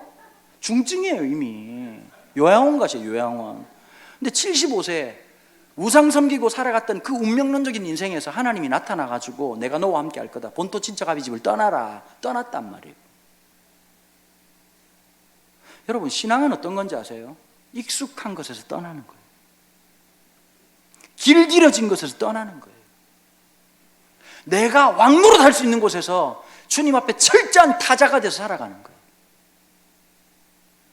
여러분, 제가 유럽 여행을 2번 갔거든요. 2번째 갔을 때 그 아내한테 큰 소리를 친 거예요. 내가 가이드를 하겠다. 근데 10년 만에 많은 게 바뀌었더라고요. 정말 너무 많이 바뀌었더라고요. 근데 이제 저는 자유여행을 좋아하거든요. 이렇게 막 그 패키지 여행이 힘들잖아요. 패키지 싼 건 다 이유가 있습니다. 뭐 시차 정도 안 됐는데 그냥 저녁에 이제 또 쇼핑 다 시키고 난 다음에 이제 숙소로 끌고 가면 밤 10시예요. 가이드들이 웃으면서 뭐라고 하냐니까 푹 쉬시고 아침 6시에 만나요. 이러고 간단 말이에요. 그럼 밤 10시에 잠이 안 와. 짐은 풀어야 되지. 그리고 또 뭐 정리 좀 하고 이렇게 시차 정도 안 되고 이러고 있다가 새벽 6시에 끌려 나와가지고 아침을 먹는 둥 마는 둥 하고 또 끌려가가지고 처음엔 성당이 이쁘지요. 어머 이렇게 이쁘. 성당을 한 100개 쳐다봐봐. 그 성당이 저 성당이 저 성당이 이 성당이지. 나중에 며칠 지나고 나면 다 봤어요? 전 괜찮아요? 이러고 간단 말이에요. 그 여행이 싫어가지고 자유여행을 선택한 겁니다. 늘어지게 자고 한가지게 그 동네 사는 사람처럼 있고 싶은데 이제 아내가 그래도 어딘가 데려가야 되잖아요. 자꾸 물어보는 거예요. 어디 오늘 어디 갈 거냐고. 사실 생각을 별로 안 했거든요. 그러니까 비행기 표만 끊고 숙소만 잡으면 끝날 줄 알았는데 어딘가 가야 될 걸 준비를 안 했어요. 자꾸 이제 이틀 지나고 3일 지나도 물어봐가지고 그때마다 이제 땜빵으로 이제 어디 간다 그랬는데 3, 4일 지나니까 저도 지치더라고요. 이제 신앙 고백을 하기 시작한 그때 뭐라고 말했냐니까 나도 처음이다. 그때부터 무슨 짓을 했냐면 패키지 관광객을 따라다니기 시작한 거예요. 점심을 어디서 먹어야 되는데 어디서 먹어야 될지 모르잖아요. 이렇게 패키지 관광하면 어디 가시냐 그랬더니 우리 잘 모른다. 우리 가이드가 간다고 그러니 거기 따라가는 거예요. 제가 나중에는 여행은 패키지라는 결론을 얻게 됐습니다. 내가 가본 적이 없으니까. 여러분 2019년 11월 1일을 살아본 사람이 아무도 없어요. 인생이 어디로 갈지 모르는 거예요. 사람들한테는 얘기를 하지만 세상은 너무 빨리 변해요. 요즘 어르신들이 너무 힘든 거예요. 젊은 사람들 택시 길거리 잡는 사람 누가 있습니까? 다 카카오 택시 잡는 거예요. 어르신들은 계속 있지도 않는 택시 이러고 있어. 너무 안 된 거예요. 요즘 은행 찾아가는 사람 누가 있습니까? 다 휴대폰으로 하고 동공으로 다 풀고 비밀번호가 가만히 있어보자.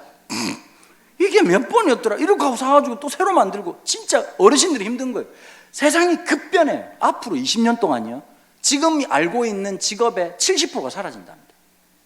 정말 새로운 세상이거든요. 이거는 경험이 능력이 되는 세상이 아니라 변화에 예민한 세상이 되어 정말 모를 세상인 거예요. 어디로 갈지 아무도 몰라요. 여러분 대한민국 정치를 누가 알겠냐고요. 여러분 우리가 알다시피 일본 사람들 우리가 아무리 사랑하려고 그래도 우리한테 별로 도움이 안 되잖아요. 그 가끔씩 이제 태풍이 또 일본으로 지나간다 그러면 알 수 없는 기쁨과 평안이 막 시작되지 않습니까? 걱정돼요. 주님 아장내 주세요. 이런 마음이 든단 말이죠. 이상하게 우리가 학습된 분노가 있잖아요. 일본에 대해서 자꾸 막 우리 또 일본 하베가 제가 보니까 조금 우리 민족을 몰라. 우리는 어떤 민족이냐? 빡치면 놀라운 능력이 나는 민족. 일본 막 수출 안 하겠다라면 우리는 꿈과 비전을 줄 때 하나 되는 게 아니라 빡칠 때 하나가 되는 거예요. 좌도 우도. 이게 어디 있든지 간에 태극기든 뭐든 갑자기 우리를 하나 되게 몰란. 그러니까 사실 보니까 아베가 나쁜 놈인 듯 우리를 도와준 거예요. 그래도 또 유니클로가 또 얼마나 도와줬습니까? 할머니 한 분이 나오셔가지고 80년 전에 어떻게 입으셨어요? 내가 어떻게 그걸 기억해? 썩을 놈들. 80년 전에 한 일을 기억하지 못했다니 이 나쁜 놈. 이래가지고 또 유니클로 또 우리가 끝까지 사자. 우리가 진짜 대단하더라고. 거의 다 맥주를요 편의점에 보면 4캔에 10,000원씩 팔았어요. 그 보면 저도 술을 안 먹는 사람이지만 광고를 보면 왠지 시원할 것 같잖아요. 보면 뭐 엔젤링 이렇게 하면서 말하죠. 아싸이. 이 목에서부터 참 웃으시면 안 되는데 이 말을 못 알아들어야 되는데. 근데 갑자기 일본에서 그런 일 딱 있자마자 불매운동이 시작돼가지고요. 우리가 전년 대비 일본 맥주 수출이 얼마나 급감했냐니까 98.7%가 줄었어요. 그 정도면 대단한데 우린 더 독한 놈들이야. 2.3%는 어떤 새끼일까? 2.3% 처먹은 놈이 있다는 뜻이네. 썩을 놈. 지금 시국이 어떤 시국에 2.3%를 우리는 진공관 같은 엄청난 능력이 있는 사람들. 여러분, 일본이 우리한테 도와줍니까? 러시아가 우리한테 도와줍니까? 미국이 우리 편 줄 알았는데 보니까 트럼프는요, 백인인데 안에 중국 사람이 살고 있어요. 와, 장사꾼이 장사꾼. 늘 돈 많이 주면 프렌드고 돈 안 주면 에너미요. 그럼 중국이 우리 편이겠습니까? 사방을 둘러봐도 아무것도 없는 상황입니다. 여러분, 한국교회가 깨달아야 될 게 하나 있어요. 하나님이 도움이라는 걸 기억해야 돼요. 하나님이 우리의 소망이라는 걸 기억해야 되는 거예요. 여러분, 우리가 무의식적으로 내가 기대고 있는 게 있어요. 내 영혼의 언덕이 어디냐는 거예요. 주님만이 내 모든 것이 되시고, 여러분 아브라함으로서 입장에 보면 포 떼고 차 떼고 다 떼는 거예요. 하나님만 의지해야 되는 거예요. 내 경험이라는 게 아무것도 먹히지 않는 이 땅에 하나님이 지시하는 땅은 어떤 땅일까요? 축복받은 땅이 아니라 주님만 바라봐야 되는 땅이에요. 왜 신앙이 중요한지 아세요? 우리의 영혼이 하나님 앞에 내 영혼의 주파수를 맞추지 않으면 절대로 우리가 이 길을 갈 수가 없는 거예요. 주님이 내 발에 등이 되지 않으면 한 걸음도 못 가는 거예요. 세상에 미련한 자를 택하세요. 어떤 미련함일까요? 유대인들은 기적을 원하고 헬라인은 지혜를 원해요. 유대인들이 이거예요. 네 능력이 얼마나 되냐는 거예요. 세메이온, 이적을 보여라. 네가 메시아냐? 사람을 살려라. 어떻게 해봐라. 이적을 나타내라는 거예요. 헬라인들, 그리스인들은 뭘까요? 더 똑똑한 지혜는 뭐냐는 거예요. 철학적 사고방식이 뭐냐는 거예요. 최신 유행하는 위즈덤이 뭐냐는 거예요.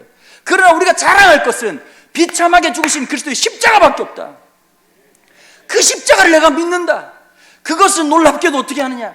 지혜롭고 잘나고 최고의 사람들을 선택한 것이 아니라 미련한 우리를 선택하셔서 지혜로운 자를 부끄럽게 하시는 분이 그분이 바로 우리 하나님이시다. 여러분, 항상 이걸 알아요. 많은 걸 알고 있고 많은 걸 가지고 있지만 상대화할 수 있는 힘이 있어야 돼요. 여러분, 우리가 이 세상을 살아가면서 제일 중요한 게 어떤 가치라고 배웁니까? 자기 실현입니다. 자기 구현. 돈을 가지고 능력을 가지고 내가 할 수 있는 것을 마음껏 할 수 있는 세상. 영성의 사회, 십자가의 사회는 제일 중요한 게 있습니다. self denial, 자기 부정입니다. 하나님, 내가 이것 가지고 뭐 할 수 있겠습니까? 내가 이것 가지고 어떤 걸 할 수가 있겠습니까? 여러분, 오병이의 사건이 드러나는 게 어떤 걸까요? 예수 제자 공동체가 얼마나 가난한지를 보여주는 거예요. 예수님 제자 12명의 특징이 있습니다. 중상층이었습니다. 중상층. 그 당시에 자영업자들 많았습니다. 베드로, 요한, 야고보 이런 애들은 갈릴리에서 협동조합 최초로 MOU를 체결해가지고 싹쓸이파로 해가지고 배가 많았단 말이에요. 더 놀라운 사실, 2000년 전에 정규직이 있었다는 놀라운 사실입니다. 마태라고 세금 공무원이 있었어요. 지금도 철밥통 차기가 쉽지 않은데, 요즘 여러분 그 공시생들 공무원 시험 칠 때 합격률이 2.8%입니다. 옛날에는 공무원 시험으로 가는 게 아니라 백 쓰고 돈 쓰고 해가지고 가는 거 아닙니까? 근데 주님이 쓸데없이 마태가 일하고 있는 세관까지 신방 와가지고 나를 따르라 이러고 개털린 이야기가 마태복음이거든요. 잘 벌고 잘 살고 잘 먹었을 텐데 마태 엄마가 얼마나 잔소리했겠냐고. 야, 음식이야, 너 거기 어떻게 들어갔냐? 아니, 네 아빠 돈이 얼마나 돼? 새끼 얼굴 반쪽된 거 봐. 그럼 예수님 따라다니면 예수님이 모든 복지를 제공하고 너네들은 3년 6개월 동안 이 기숙사에서 열심히 생활하면서 먹는 거 걱정 없이 나와 함께 천국 복음을 공부하게 될 것이다. 열심히 공부하고 우리가 온 땅을 뒤집어 놓자. 그게 아니야. 예수님이 안타까워요. 12명이 늘 고민이 뭐냐? 오늘 뭐 먹을 거냐? 베드로가 맨날 주님 오늘은 우리는 어디 자나요? 예수님이 늘 하시는 말씀이 새들도 보금자리가 있고 여도 굴이 있지만 에블바디 노숙 이러고 노숙하셨다고. 오병이어 사건 바로 앞에 어떤 게 있었냐?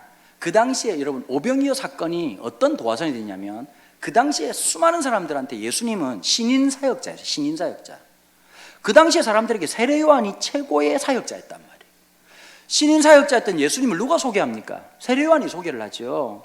뭐라고? 요단강에 세례 받으신 예수님 보고 보라 세상 죄를 지고 온 하나님의 어린 양이다. 그런데 사람들은 시선을 안 뒀단 말이에요.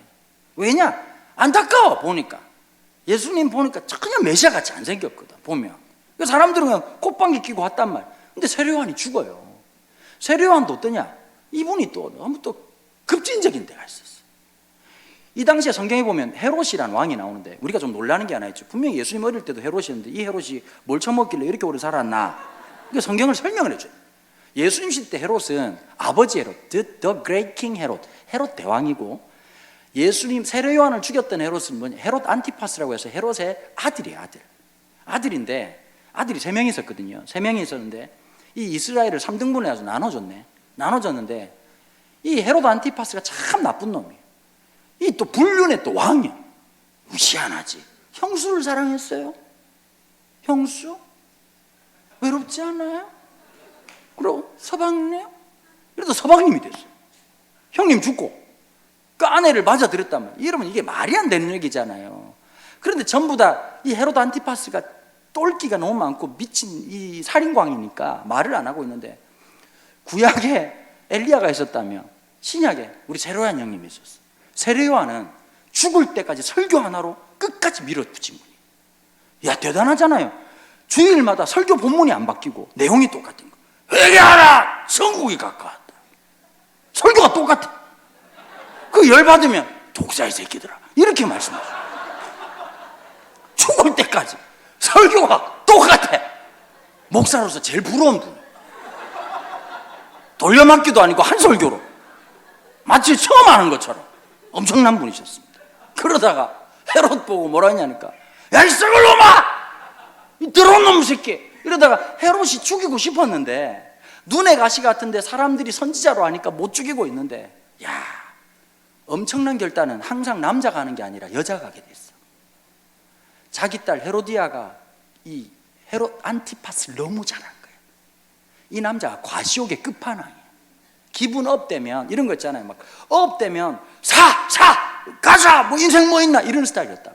헤로디아가 춤을 너무 잘 추니까 자기도 모르게 헛소리를 한 거예요. 갑자기 뭘 줄까? 나라의 절반이라도 줄까? 근데 엄마한테 물어보니까 뭐라고 얘기하죠? 세례요한의 목을 베달라는. 목을 뱄어. 세례요한 죽어버린 거예요.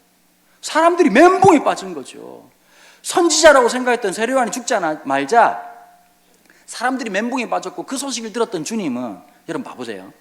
내가 예수님 같으면 요건 사실 세례요한이 죽었다는 건 절호의 기회입니다. 갈 길이 없는 목자들을, 양들을 이제 나한테 와라 이렇게 말할 수 있는 절호의 기회. 거기서 찌라시만 돌려도 교회 개척이 가능한 상황이란 말이에요. 여러분 오세요. 그러면 끝나는데 예수님이 성경을 보면 배를 타고 한적한 곳으로 가시는 거예요. 빈들로 가시는 거예요. 근데 무리들이 따라와. 예수님이 사촌형이었던 세례요한이 죽고 난 다음에 밥을 드셨겠냐고. 굶었을 거예요. 예수님이 굶는데 제자들이 밥을 처먹었겠냐고. 양심이 있으니까 안 못 먹었겠지. 그 다음날 무리들을 불쌍히 여기시고 예수님이 설교를 막 시작하시는데 설교가 길어졌어요. 너무 길어졌어요. 그래가지고 제자 중에 한 명이 쪽지를 들고 와가지고, 여기는 빈들이요 무리로 마을에 가서 먹게 하옵소서.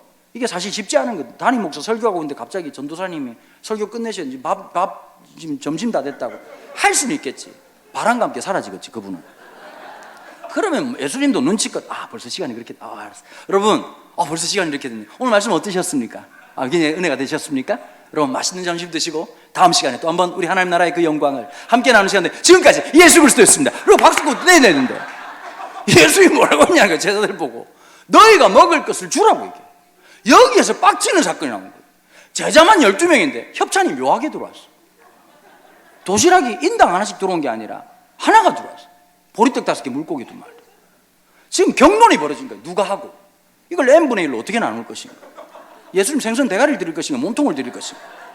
그러고 있는데 예수님이 너희가 먹을 것을 줘라 그랬더니 뭐라고 얘기하면, 보시 없어서 우리가 가진 것이 이것밖에 없사오며 무엇으로 이 사람들을 먹이겠습니까? 성경책은 제가 말씀드렸죠. 문어체라고. 구어체로 하면 여기에 빡친 제자의 반응이, 베드로의 반응이, 이야 주님 터진 입이라고 진짜 말씀 잘하시네요. 어제부터 저 굶었습니다 주님. 안들에 손 떨리는 거 안 보십니까 지금? 저 열당 와가지고 눈깔이 지금 희떡 뒤집어지고 지금 황달이 와서 아가 지금 죽기 직전인데 제가 말렸습니다. 마태가 얘기합니다. 안들에 먼저 떡 줘야 된다고.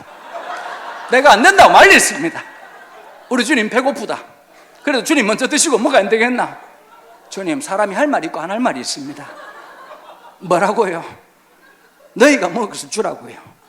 우리 이거 처먹고 죽을 판인데. 근데 예수님 너무 웃긴 거예요. 시끄럽고 사람들을 50명씩 100명씩 안 주라는 거예요.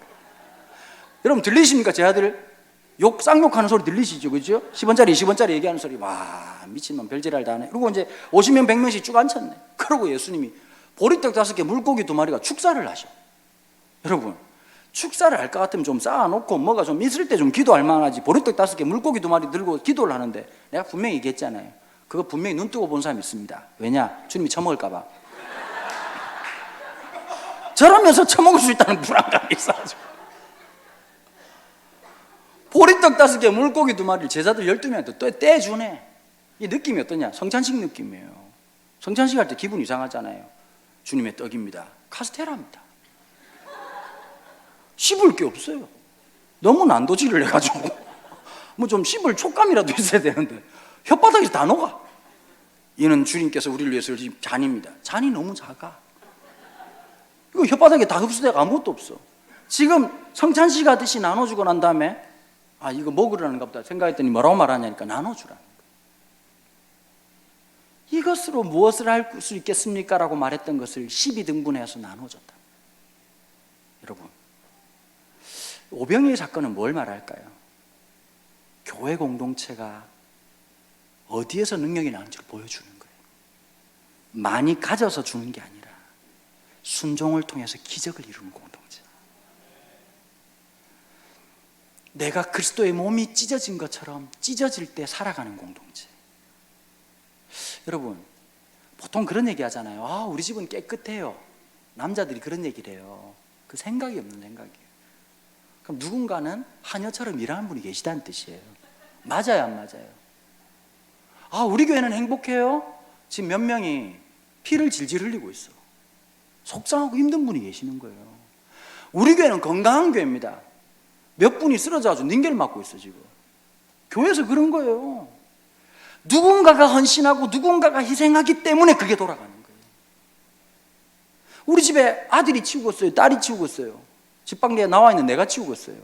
아내가 치우니까 수고해 주니까 집이 깨끗하고 관리가 되고 유지가 되는 거예요. 이 교회 공동체 안에서 누군가가 피를 흘리고 누군가가 그 미친 섬김을 끊임없이 해나가니까 그런 일들이 일어나는 거 아니겠어요? 하나님의 교회 특징이 있어요. 미련한 자를 택해서 지혜로운 자를 부끄럽게 하시는 거예요. 약한 자를 택해서 강한 자를 부끄럽게 하시는 게 우리 하나님 아니시겠어요? 여러분, 주님을 쫓는다는 게 어떤 걸까요? 많이 가져 섬기는 게 아니에요. 여러분, 이런 얘기 좀 하지 마세요. 목사님 제가 이번에 사업 잘 되면 주님 섬기겠습니다. 그럼 주님이 우리 같은 데 펀딩 하겠냐고. 잘 될 놈한테 스티브 잡스 만나가지고 내가 이번에 나한테 많이 좀 했다? 한번 좀 잘해봐? 라고 얘기하시겠죠. 하나님 우리 연약함을 통해서 이루신단 말이에요. 복음의 역사는 힘으로 만들어지는 게 아니에요. 섬김으로 세상을 뒤집어 놓는 거예요. 예전에 독일이 통일될 때요, 30년 동안을 평화 기도회라는 게 있었답니다. 이 기도회의 특징이 있대요. 통일을 위해서 기도하지 않고 하나님 이 땅 위에 평화가 임하게 달라고 기도했다는 거예요. 우리하고 똑같은 일이 있었어요. 서독과 동독이 싸웠어요. 자본주의와 공산주의가 싸웠어요. 그래서 그 당시에 코얼 총리라고 하는 분이 동독을 진짜 많이 도왔거든요. 그러니까 우리하고 똑같은 일인 거예요. 공산주의자들 도와가지고 한번 뒤통수 제대로 맞으려고 하냐? 그런 상황에서 어떤 일이 벌어졌냐면 동독과 서독의 국경 이 지대에서 동독에 있는 산업 쓰레기를 서독 지역에다가 어마무시하게 때려 부은 거예요. 이게 사회 이슈가 돼가지고 총리가 난리가 날 뻔했거든요. 근데 콜 총리가 뭐라고 말을 했냐니까 이런 얘기를 했습니다. 사람은 누구나 가진 것을 내놓게 돼 있다. 동독이 저걸 꺼내놓은 것은 동독에 있는 게 저거밖에 없기 때문이다. 우리가 더 많은 쓰레기를 갖다 버리지 말자. 어떻게 했냐면요, 독일에서 삼성 같은 역할을 하는 게 지멘스나 이런 제품들이잖아요. 최신형 가전제품을 산더미같이 동독 지역에 갖다 놓고 딱 하나의 편말을 붙였답니다. 사람은 누구나 가진 것을 내놓게 돼 있다. 그래서 통일이 이루어진 거예요. 여러분, 힘으로 세상이 뒤집어지지 않습니다. 혁명으로 뒤집어진 나라들 특징이 하나 있어요. 독재합니다. 사회주의가 그렇지 않습니까? 총칼로 일어났던 게 제일 빨라요. 총칼로 하면 반드시 뭐가 있는지 아세요? 사람을 또 죽이는 거예요. 복음의 역사는 총의 힘이 아니고 돈의 힘이 아니고 권력의 힘이 아니라 복음의 능력으로 살아가는 거예요. 우리가 엎드릴 때, 우리가 하나님의 영광을 향해 나아가기 시작할 때 세상은 뒤집어지는 거예요. 자녀를 위한 어머니의 기도, 가장 연약한 부르짖음. 하나님, 제가 우리 애 위해서 할 수 있는 게 없습니다. 하나님, 이 아이를 긍휼히 여겨 주십시오. 가장 연약한 부르짖음을 들어쓰신 하나님. 가장 연약한 하나님, 내가 하나님 앞에 드리는 이거 가지고 뭐 하겠습니까? 그러나 주님이 축사해 주십시오. 오늘 하나님이 기다리시는 게 있는 거예요. 세상을 뒤집어 놓을 만한 어떤 스톱이 아니라 아무것도 아닌 보리떡 5개, 물고기 2마리 같은 우리 인생을 통해서 주님이 축사하시고 역사하시는 거 아니겠습니까? 오늘 이 본문이 헨리 나우엔이라고 하는 영성신학자가 있습니다. 제가 참 존경하는 분이시고요. 근데 이분이 유언으로 남긴 말이 있습니다. 내 장례식에 오늘 이 본문을 내 몸 위에다가 글로 써서 팻말에 새겨달라고 얘기를 합니다. 미국 사람들은 장례식 할 때 관의 절반을 열잖아요. 시신을 보고 꽃을 놓잖아요. 여러분, 헨리 나우엔이란 분이 똑똑한 사람입니다. 하버드의 교수로 있었고 예일의 교수로 있었습니다. 영성신학자였습니다. 마지막에는 캐나다의 데이브레이크라고 하는 지체 부자의 공동체에서 함께 살아가면서 영성적 삶을 살고 마지막 생을 갑니다. 그 몸에 이런 글이 새겨져 있습니다.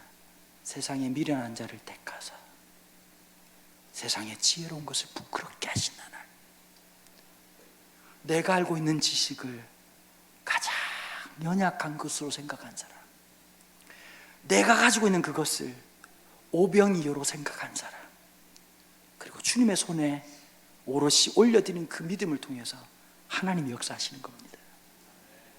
제주중심교회에 있는 사랑하는 성도 여러분, 내가 이것으로 무엇을 할까? 주님의 손에 들려지는 역사가 있기를 축복합니다.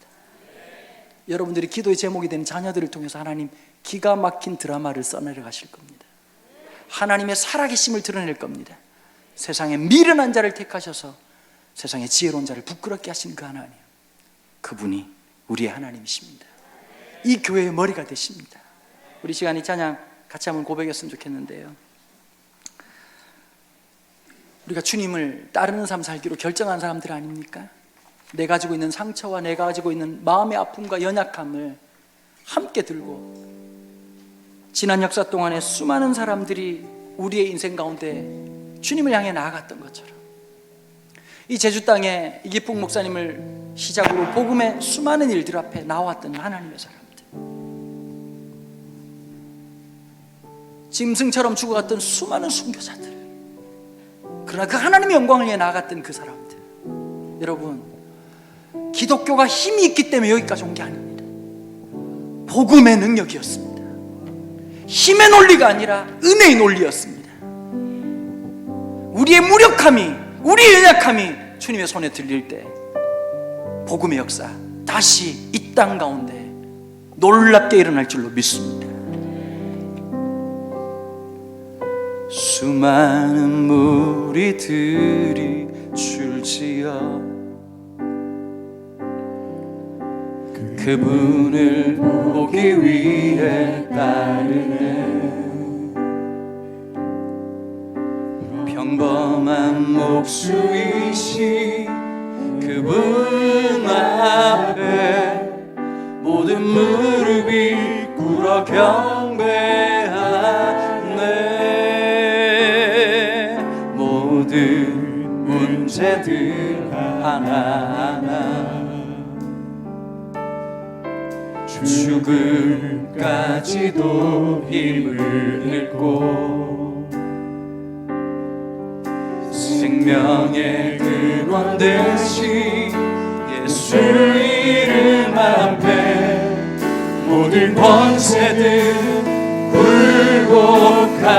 굴복하네.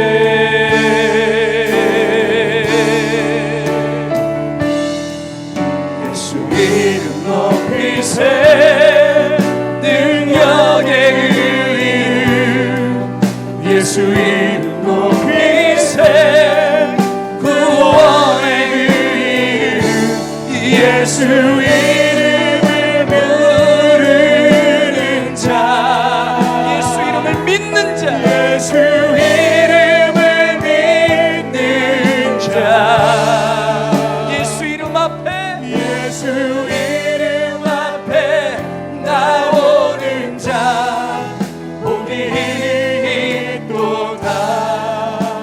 2절 같이 고백합니다. 나의 계획이 실패한, 나의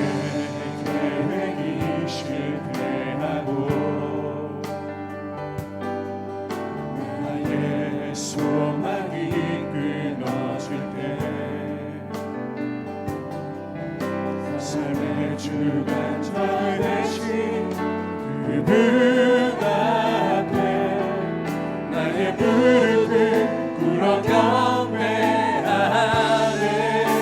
나의 삶을 그분께 맡길 때 비로소 나의 마음 평안해.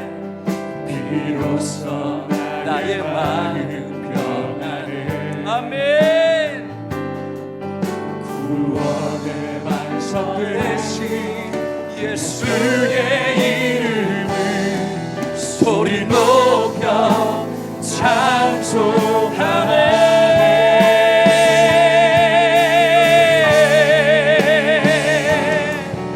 예수 이름 높이세. 그분은 능력의 그 이름 예수 이름 높이세. 구원의 그 이름 예수 이름을 부르는 자 예수 이름을 믿는 자 예수 이름 앞에 나오는 자 복이 있도다. 우리 같이 선포합시다.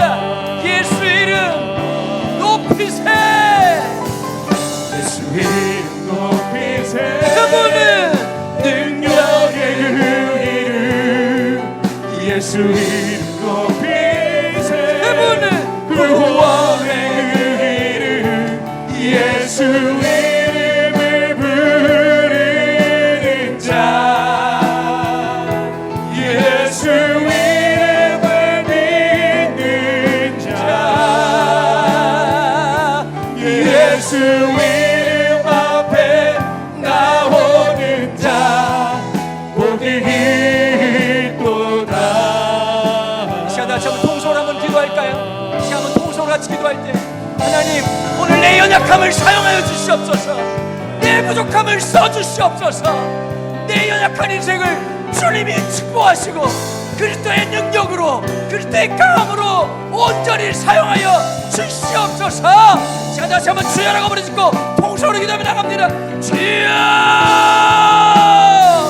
아버지 예수 이름을 믿는 자 우리 가운데 많은 시간들이 도와주옵소서. 아버지 하나님 우리 밤에 나오는 시간 정말 아무나 기억하여 주옵소서.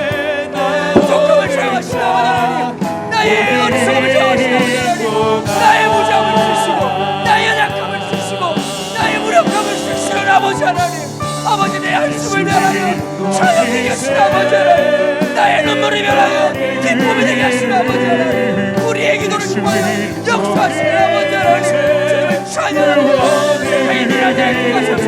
세상이 일어나지 않고 꾸락하시는 아버지 하나님 나의 하나님을 보며 주님 앞에 나아갑니다. 내 인생을 주시기 하나님 앞에 나아갑니다. 내 삶을 주시기 하나님 앞에 나의 삶을 드려 나아갑니다. 주의 역사에 넘쳐서 우리 가정을 사용하여 주옵소서. 우리 아이들을 세워주시옵소서. 연약하고 무력하고 아버지 하나님 주시는 모든 것들 앞에 주의 도우심을 구하며 주의 역사함을 구하며 나아가게 도와주옵소서. 내 연약한 무릎이 되게 도와주시고 내 연약함이 예수님 앞에 하나님 도와주옵소서. 주의 의심당을 기리게 도와주옵소서. 우리 교회를 세워주시고 주님의 역사하시고 주님의 주님의 앞에로 놀라운 예수 이름을 부르는 자 예수 이름을 믿는 자 예수 이름 앞에 나오는 자 복이 있도다.